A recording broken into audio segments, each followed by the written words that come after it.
Hey everyone, Father Lane here. Welcome to another class in our Pre-Theology Introduction to the Bible course. And today you can see we are in beautiful Boston, Massachusetts at night. And it's appropriate because we're going to discuss something of a revolution. The American Revolution began in Boston. Something of a revolution in the biblical era with the rise of the Assyrian Empire in today's class. Let's look at our agenda for today, and I'll tell you you'll see this agenda again because we're going to have three main parts. We're going to talk about the historical narrative, which tells us directly about the Assyrians. But then we're going to look also at the poetry and prophecy, these books of the Old Testament, and how the Assyrian Empire hangs in the backdrop in these books as well. And then finally we'll turn back to the Pentateuch, those first 5 books of the Bible, and see how the Assyrian Empire also seems to be in the backdrop of those books, but all in due time. First, we look at the historical narratives of the Hebrew Bible, and we begin by pointing out that there are 2 main narrative sequences in the Hebrew Bible. First, we have Samuel and Kings, which are both historical and prophetic.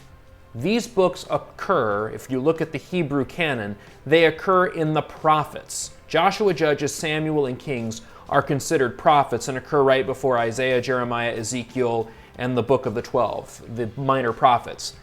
So Samuel and Kings in the Hebrew tradition are considered prophetic, whereas in the Christian Old Testament and in the Septuagint and in the Latin translation, the Vulgate, they're listed right there in the historical books with the prophets at the end of the Old Testament canon. We also have the Chronicles, which, as you can see, in the Christian Old Testament occur right after Samuel and Kings. But in the Hebrew canon, Chronicles concludes the entire Hebrew Bible. Think of it this way. Samuel and Kings privilege prophets, Chronicles privilege priests a bit more. And we should point out that Chronicles has been overlooked in the Christian tradition. Indeed, the Greek word for it, paralipomenon, literally means stuff left out along the side. That's a veritable misnomer, however. Chronicles has a lot of overlap with especially the Book of Kings. It's just that it gives a different version of what happens. For example, you can see some major differences here on your screen. David and Solomon are much more positively presented in Chronicles. Solomon is something of a villain in 1 Kings. He's much more lionized in the Chronicler. Bathsheba, with whom David has the affair that gives birth to Solomon, is mentioned only in passing in 1 Chronicles. We don't hear about David's sin. The prophets Elijah and Elisha do not exist as far as the chronicler is concerned. It's a more priestly history because Levites are far more prominent in the text. King Manasseh, who 2 Kings considers to be just the worst king in the divided kingdom. Manasseh repents and humbles himself in 2 Chronicles, and Chronicles and Kings offer different rationales for why both kingdoms go into exile. But let's talk a little bit more now about the Assyrians. We know about the Assyrian Empire because they've left their mark on the archaeological record. We have a plethora of inscriptions. Here you can see from the reign of Shalmaneser III, and he's not the only king, he's just the most relevant for our purposes. Notice he is king in the 9th century and began threatening Syro-Palestine already at this time. You can see highlighted in these 3 quotations the names of Israelite, that is northern kingdom. Remember, the kingdom by this point is split into 2 parts. Ahab, Jehu, and Omri are all kings of the northern kingdom. This is in the 9th century, so the century after the split, which occurred right after King Solomon had died. But that's not all. Assyria is beaten back in the 9th century, but they're coming back with a vengeance in the 8th century. In 745 BC, we read this in 2 Kings chapter 15. In the 39th year of Azariah, king of Judah, Menahem, son of Gadi, became king over Israel for 10 years in Samaria. Pul, king of Assyria, came against the land. But Menahem gave Pul 1,000 talents of silver to have his help in holding on to his kingdom. Isn't that special? Let's translate that into something a little less flattering.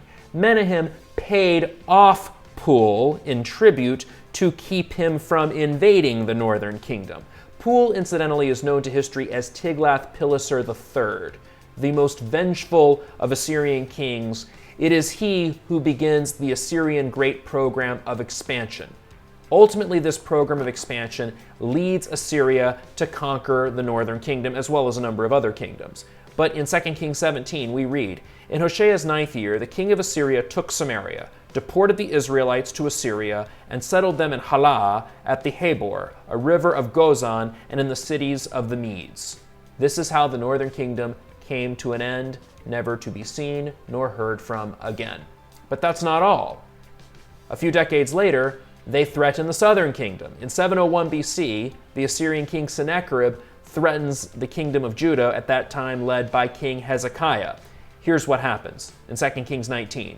That night the angel of the Lord went forth and struck down 185,000 men in the Assyrian camp. Early the next morning there they were, dead, all those corpses.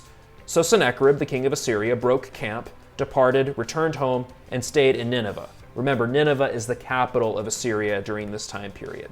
That leads us to the prophets.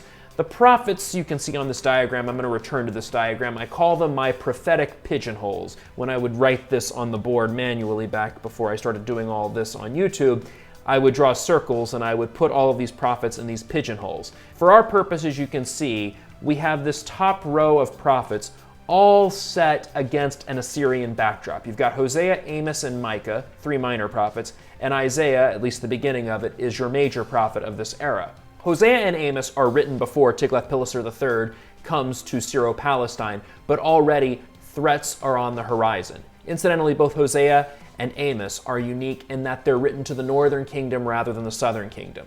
Look what Hosea says. This is chapter 8. Israel is swallowed up. Now they are among the nations like a useless vessel.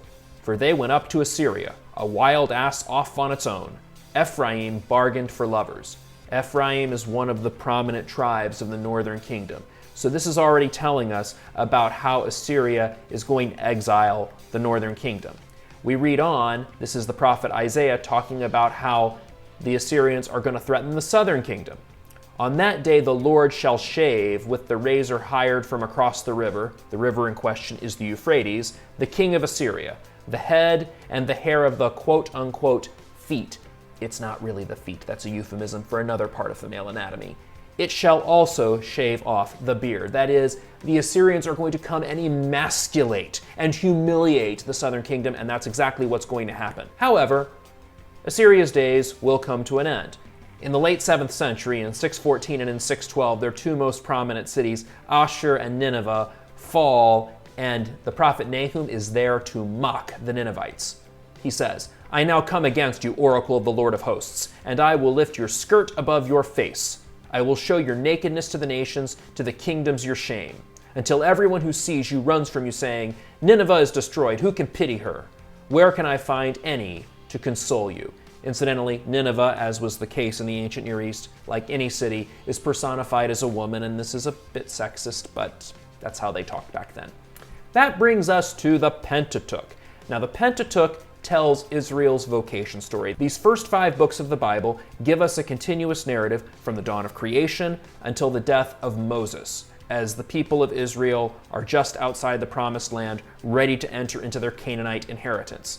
But the Pentateuch does not miss an opportunity to shake its fist at the man. For example, in Genesis chapter 10, when we're hearing the stories of where the other nations come from, we can't help but note that Nimrod here is personified as the one to become the first mighty warrior on earth. His kingdom originated in Babylon, which will be our next big empire. Erech and Akkad, all of them in the land of Shinar. From that land he went forth to Assyria, where he built Nineveh. So you can see Assyria and Nineveh are being given some sinister origins. That increases when we look at how the book of Genesis uses the verb bana in Hebrew, which means to build. Very simply, good people build altars, they're in green on your chart here. Bad people build cities.